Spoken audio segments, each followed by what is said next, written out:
오늘은 11월 14일, 이름만 들어도 떨리는 2020학년도 대학 수학능력 시험일입니다. 영어 듣기 평가 시간에는 항공기 이착륙도 금지됩니다. 그런데 이렇게 민감한 날, 우리공화당이 태극기 집회를 예고해 논란이 일었습니다. 오늘은 수능이기도 하지만 11월 14일은 박정희 전 대통령이 태어난 날이었던 거죠.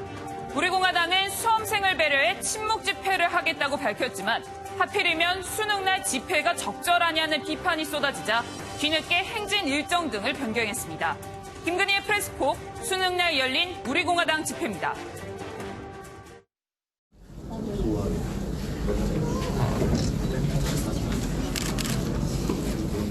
박정희 대통령, 유경수 여사께 대하여 경례.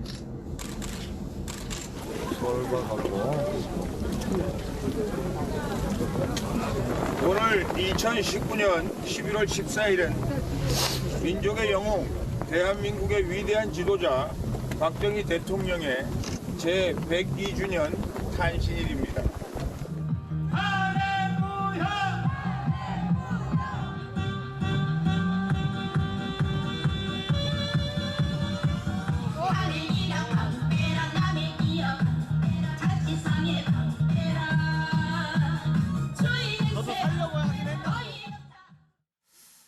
네, 오늘은 대학 수학능력 입학 시험 날입니다. 공교롭게도 박정희 전 대통령의 생일이기도 하죠. 우리공화당 태극기 집회 관련자들이 오늘 구미에서 시위를 좀 열었습니다.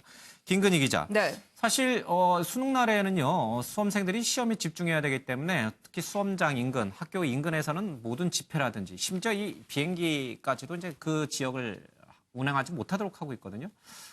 이분들 입장에서는 굉장히 곤혹스러운 상황이었을 것 같아요. 네, 하필이면 이 수능 날이랑 딱 걸리다 보니까 이와 관련해가지고 좀 논란들이 많았습니다. 예. 그런데 어제까지만 해도 일단은 강행하겠다는 의지를 내비쳤던 거거든요. 예. 사실 이 집회 계획을 보면 먼저 이 박정희 전 대통령 생가에서 1차 집회를 하고 그다음에 이 구미의 한 대형마트에서 2차 집회를 한 뒤에 여기에서 시가행진을 해서 이 구미시청에서 3차 집회를 할 예정이었습니다. 예. 그런데 이 경찰을 신고한 인원이 1000명이었거든요. 이 문제는 특히 이 박정희 전 대통령 생가 인구 고등학교에서도 약 600여 명이 수능 시험을 볼 예정이었고 또 이 시가행진 인근에도 이 학교가 하나 위치했는데 여기에도 한 500여 명이 수능 시험을 본다는 거죠. 특히 12시 반부터 뭔가 이 행진을 하다 보면 이 영어 듣기 평가를 하는 오후 시간대에 겹칠 수도 있었거든요. 그래서 이렇게 집회를 하는 것은 실내도 아니고 실외에서 하는 것이 과연 적절하느냐라는 지적이 너무 많자 일단은 이 시가행진은 제외하고 또 이 생가와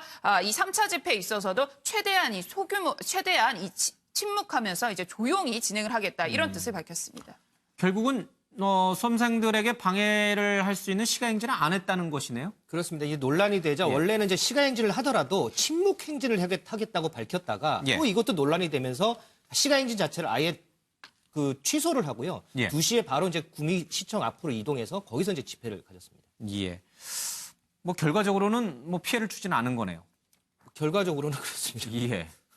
그렇지만 오늘 꼭 집회를 했어야 되느냐 하는 반론은 또 가능할 것 같습니다. 물론 오늘이 뭐 박정희 전 대통령 생일 102주년? 예. 불가피한 측면은 있었겠습니다만 저분들로서는. 다들 아들, 딸을 두고 있고 손자, 손녀가 있기 때문에 내 아들, 딸이 오늘 시험을 본다. 내 손자, 손녀가 시험을 본다. 이렇게 생각을 하면 답이 나올 것이고 처음에 계획했다 하더라도 아마 그런 기본적인 상식 차원에서 조정을 했다고 봅니다. 알겠습니다.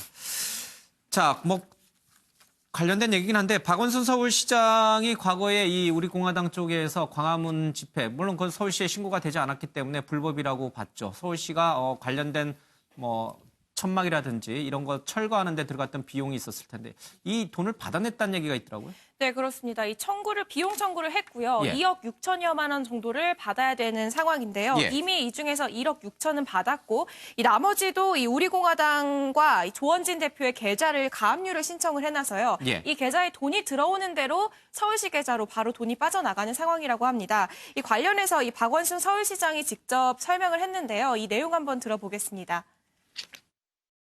우리 공화당의 네. 계좌에서 지금 뭐 1억 6천인가가 우리 서울시 계좌로 들어와 있습니다. 나머지도 우리 공화당에 들어오면 네네네. 다 서울시 계좌로 오게 돼 있습니다. 원진 대표에 대해서도 네. 개인적인 또 계좌에 대해서 우리가 감리를 하고 있기 때문에요. 개인 계좌에 돈이 오더라도 서울시 계좌로 오게 돼 있습니다. 저 한다면 하는 사람입니다.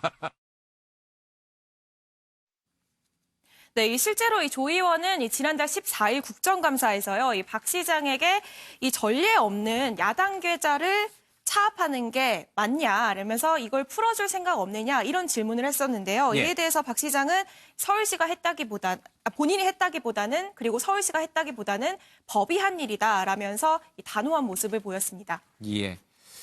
그러니까 이게 자발적으로 낸 것이 아니라 가압류가 돼 있기 때문에 우리 공화당 계좌하고 조원진 대표 계좌가 가압류된 상태이기 때문에 저 계좌에 돈만 들어오면 그게 전부 서울시로 빠져나가는 거군요. 네, 그렇습니다. 2억 6천만 원이 채워질 때까지는 계속 돈이 빠져나갈 수밖에 없는 상황인 거죠. 알겠습니다.